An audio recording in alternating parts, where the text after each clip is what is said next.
Now that we've seen how we receive the fresh raw material, let's move on to the next wonderfully efficient department: enrollment. This is where our factory really starts to speed up the formatting process, and the first step to what we like to call education. In preschool, this innocent stage of life, we introduce a delightful mix of basic confusion about gender and an enthusiastic fondness for all things material. Think of preschool as a training camp for future confused consumers. Every young child quickly learns that the world is not only full of exciting colors and shapes, but also of absolute must-haves that they cannot live without. Do you really need that plastic car? Yes, of course you do. And everything else our advertising partners have to offer. And let's not forget the strategic move to separate these toddlers from their parents as early as possible. Thank goodness for modern social reforms that sent mommy into the labor market with a pat on the back and a promise that she is doing the right thing for the factory. Gender equality. While mommy gets the privilege of earning her own money and experiencing the amazing feeling of chasing deadlines for power-crazed bosses with ever-increasing stress levels that eventually need to be medicated to suppress, the child is placed in our carefully designed institutions where the indoctrination can begin without the inconvenient interference of the parents.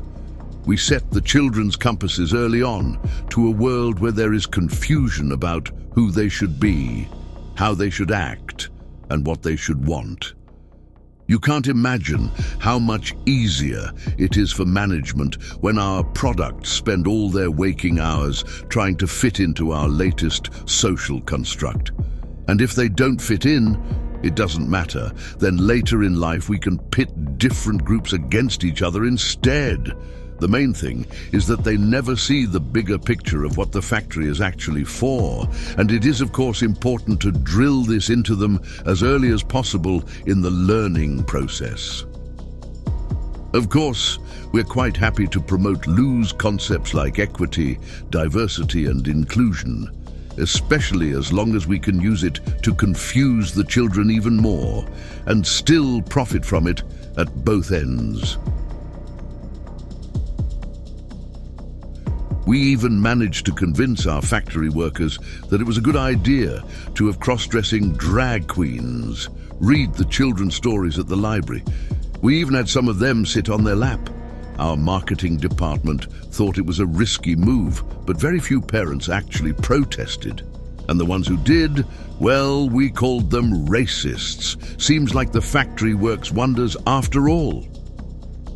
Through this early indoctrination, we create an initial foundation of consumption and confusion, perfect to facilitate the work of future departments in molding these individuals into society's ideal citizens, eager to buy and perpetually unsure of their identity.